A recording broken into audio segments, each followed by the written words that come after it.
Probable cause narrative 1. Trooper Michael R. Sullivan, Massachusetts State Police, submits this probable cause narrative in support of the attached criminal complaint charging the following defendants as described below: Jamal Tavon Sanders Latimer, Dob April 17, 92, A. K. A. Jamal Talib Abdullah Bey B.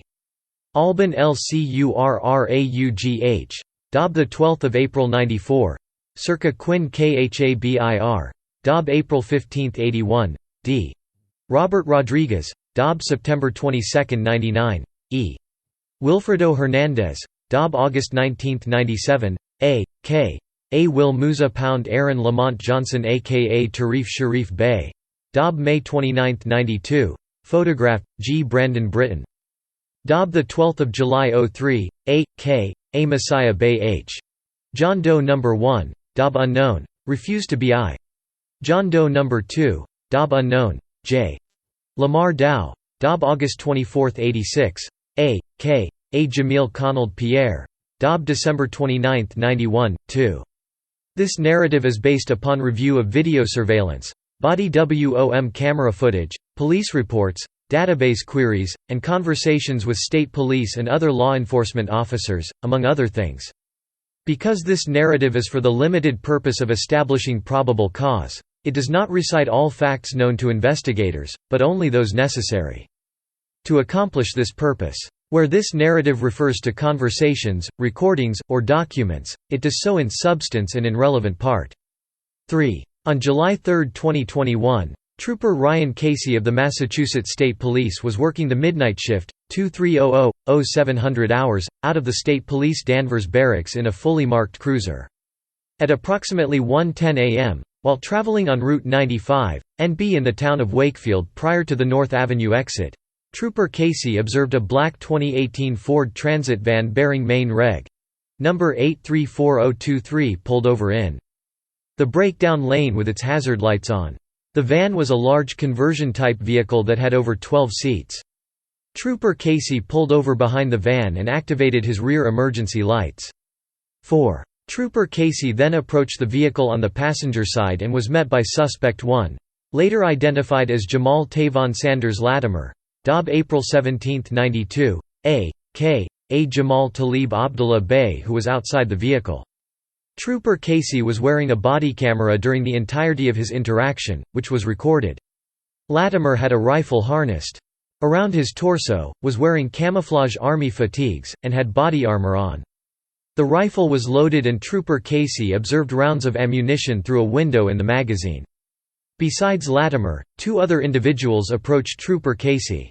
Suspect 2, later identified as Aaron Lamont Johnson A.K. A. Tarif Sharif Bey, was wearing army fatigues, a face covering, and carrying a loaded rifle with visible rounds of ammunition in the magazine. Suspect 3, later identified Alban Lcurraugh, was wearing camouflage army fatigues with body armor. 5. Trooper Casey asked Latimer what was going on and he responded they were militia, on their way to Maine from Rhode Island, and that they were trying to limit unnecessary stops by refueling their vehicles on the side of the roadway. It was then traveling with them. That vehicle was a 2006 gray Honda Ridgeline bearing Maine Reg. 935711-6. Trooper Casey then asked if anyone in the 2 vehicles had any license to operate a motor vehicle and Latimer indicated that they did not. Latimer specified that one of them had licenses or any forms of identification on their person and reiterated that they were traveling to Maine from Rhode Island for training. Latimer stated they are all from Pawtucket, Rhode Island. Trooper Casey asked for his name and date of birth and Latimer wrote down, Jambal Tabib Abdullah Bey, a telephone number, April 17, 92. At this time, Suspect 2 covered his face with a garment and tumbed his body away from Trooper Casey. When Trooper Casey presented his notebook for Curraugh to write down his information, Latimer extended his hand and told Curraugh that he didn't have to give him anything. Curraugh did not provide any information. 7. Trooper Casey then approached the driver's side of the 2018 Ford Transit van and spoke with the operator, Suspect 4, later identified as Wilfredo Hernandez, Dob August 19, 97, A.K.A. Will Musa. Hernandez identified himself to TPR. Casey with an International Road Travel ID under the name Musa Will L. Life date August 19, 1997, and stated he was traveling and not driving the vehicle. Around this time, Sergeant Burnham of the Wakefield Police Department arrived on scene. 8. Trooper Casey and Sergeant Bumham then had further conversation with Latimer, who stated it was legal for them to travel through the state with the firearms as long as they didn't make any unnecessary stops. When asked if anyone had any sort of FID card of door license to carry a firearm, Latimer replied, "No." He went on to state that he previously advised everyone not to bring anything that can identify us due to the nature of what we're trying to do. Latimer also told Sergeant Burnham that they were exempt from firearm laws because they were militia. During this conversation, Trooper Casey observed a new suspect, Suspect 5, later identified as Quinn Khabir, Dob April 15, 81, approach wearing a black ski mask, similar camouflage army fatigues, body armor, with a loaded rifle hemest on his torso.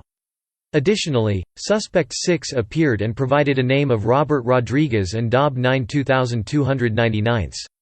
Rodriguez was wearing camouflage army fatigues along with body armor and was standing outside of the 2006 Honda Ridgeline. Suspect 7 was also observed as wearing camouflage army fatigues with body armor and a red hood. At this time, other members of the Massachusetts State Police arrived on scene and Trooper Casey temporarily retombed the area of his cruiser. 9. A CJIS enquiry of the main plate number and VIN number associated with the 2018 Ford Transit van indicated that it was unregistered in Maine, and its registration in Massachusetts was revoked as of 2020. A CJTS inquiry of the main plate number and VIN number associated with the 2006 Honda Ridgeline pickup truck indicated it was unregistered in Maine, and its registration in Massachusetts was cancelled as of October 19, 2010. Sergeant Me DeVitt, Trooper Orlando, and Trooper Casey then re-approached the group of suspects. Latimer identified himself as the leader of the militia. He reiterated that he was traveling from RE to ME and stated he was going to private land up there to train. When asked why they were armed, Latimer began citing a series of federal laws. He indicated that the vehicles were his. When asked to stow the firearms in the vehicle, Latimer refused and stated, "We can't do that." Latimer claimed that asking him to put down his firearms was a violation of his Second Amendment rights and stated, "I'm going to stay armed for my safety just like you are going to stay armed for your." At this time, to suspect had provided any evidence of a FID card or license to carry a firearm from Massachusetts or any other state despite requests. 11. Trooper Casey knows, based on training and experience, that in order to properly transport firearms across state lines from one state to another state, the owner must be duly licensed or in lawful possession of their firearm in their home state, as well as their destination state, and the weapons must be unloaded and in a secure container and or completely out of reach of the owner. He also knows Massachusetts law requires that non-residents in possession of rifles and shotguns must keep those firearms unloaded and properly stored.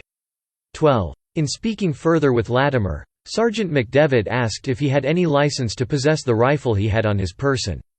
Latimer responded, "You don't need a license in Rhode Island to own a rifle." When advised that they are not allowed to brandish the firearms in Massachusetts while transporting them between Rhode Island to Maine, Latimer stated they were holding the firearms because they were no longer in the car. Latimer also claimed they wouldn't have brandished the firearms if Trooper Casey did not put his police lights on. However, Trooper Casey indicated that the suspects were already armed when he responded to the scene, consistent with video footage. 13. At this point, the troopers returned to their cruisers to further assess the situation. During this time, Troopers Orlando and Casey noticed that a few of the armed men were moving towards the wood line on the side of the roadway. Given their refusal to disarm and the escalating situation, it was determined to move all officers back to a position of cover and create distance and a perimeter. Sergeant McDevitt then attempted to speak to Latimer again. During that attempted conversation, Sergeant McDevitt heard the sound of a rifle chambering around in the woodline area. When Latimer asked if he was free to go, Sergeant McDevitt stated no. When he asked if he was being detained, Sergeant McDevitt informed him yes. When Latimer was asked to lay down his firearm and surrender, he refused. Latimer was advised he was being arrested for unlawfully carrying a firearm on at least 4 occasions. At least 5 armed suspects were identified at that time and 8 total suspects were observed from the perimeter. 14. At this point, the Massachusetts State Police shut down both lanes of Route 95, and a standoff ensued between the armed suspects and the I-Roopers for several hours. During the standoff, Rodriguez and Hernandez, who were originally in the Woodline areas, were located by Officer Holliday of the Wakefield Police on North Avenue about a half-mile from the location of the standoff. Hernandez was wearing body armor, blue shorts, a T-shirt, had a pistol, later identified as a Taurus G39 mm semi-automatic pistol, on his person, and had a firearm magazine in his pocket. The other suspect was wearing body armor and camouflage army fatigues. While the suspects initially claimed they were simply jogging in the area, subsequent interviews conducted by the Massachusetts State Police confirmed that they were originally on scene at the standoff and had fled the area through the woods. The 2 individuals were taken into custody and transported to the State Police Barracks in Andover 15. After several hours of negotiation, the armed suspects at the scene surrendered. Arth instruction of the Massachusetts State Police. The suspects disarmed themselves of weapons and ammunition and told to place those items in the van. 9 of the defendants, all except the joggers, and 2 dogs were taken into custody between the 2 vehicles. 16. Police recovered approximately 10 ballistic vests, body armor, during the arrests of the defendants, as well as camouflage uniforms, and ballistic helmets, and a pair of night vision goggles, among other things. 17. While on scene, a brief inventory was conducted of both vehicles before they were towed to the Danvers State Police Barracks. The vehicles were first inventoried, then later searched pursuant to warrants 18. Pursuant to the search warrant, officers recovered the following things, among others, from the Ford Transit van: AACZ P10C pistol with loaded magazine recovered from the passenger side rear seat B. A Glock 44 .22 caliber semi-automatic pistol and loaded magazine C. A Ruger 556 5.56 caliber semi-automatic rifle with a loaded 28-round magazine D. A Palmetto State Armory PA-15 rifle E. A DPMS Panther Arms A 15556 caliber rifle F. Approximately 630 live 223 caliber rounds of ammunition in a green bag G. Approximately 13 magazines loaded with an unknown quantity of ammunition H. A sandwich bag filled with 22 caliber ammunition L. A box of approximately 150 rounds of 9 mm Luger caliber ammunition J. 26 12-gauge shotgun shells K. A box of approximately 145.56 caliber rounds of ammunition 1A loaded 9 mm Luger magazine M. A box of approximately 112-gauge shotgun shells A. 7 magazines loaded with an unknown amount of ammunition recovered from a white trash bag under the van's second-row bench Sauto. Approximately 50.308 caliber rounds of ammunition P. Approximately 27.62 x 51 caliber rounds of ammunition N. 7. Magazines loaded with an unknown amount of ammunition recovered from a white trash bag under the van's second-row bench seat O. Approximately 50,308 caliber rounds of ammunition P. Approximately 27.62 x 51 caliber rounds of ammunition 19. Pursuant to the search warrant, officers recovered the following things, among others, from the Honda Ridgeline: A Remington Model 700.308 Winchester caliber rifle with a Nikon scope recovered in the back seat.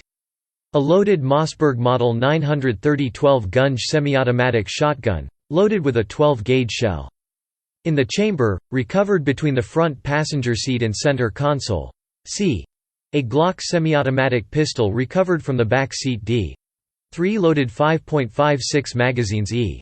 1 loaded .22 Cali magazine F. 1 loaded 308 caliber magazine and a clear bag containing ammunition H. A loaded .40 caliber drum magazine I. A box of 20,308 caliber rounds of ammunition. A box of 49 mm Luger rounds of ammunition K. 96 rounds of 5.56 caliber ammunition 20. In the vehicles, police also recovered gas cans, a pair of binoculars, an empty holster, rubber gloves, sleeping bags, and other items. 21. None of the firearms located in the van were properly stored and or out of reach of the occupants in a secure location, including the juvenile described above. None of the armed suspects ever provided a FID card or license to carry firearms from Massachusetts or any other state. 22. Therefore, there is probable cause to believe that the defendants committed the following crimes as a joint venture, arising out of the weapons and items seized from the van. Possession of a firearm, GLE. 269, Section 10, A, B. Possession of a large capacity firearm, G.1. Circa 269, 510, M, F. Conspiracy to possess and improperly store firearms, GL 274, 7 23. Further, there is probable cause to believe that defendants Wilfredo Hernández Wilmasa committed the crime of possession of a firearm, GLC 269, 5100, arising out of his carrying the above-described pistol at the time of his arrest. 24. Further, there is probable cause to believe the following defendants committed the of providing false information to a police officer, GLE 268, Section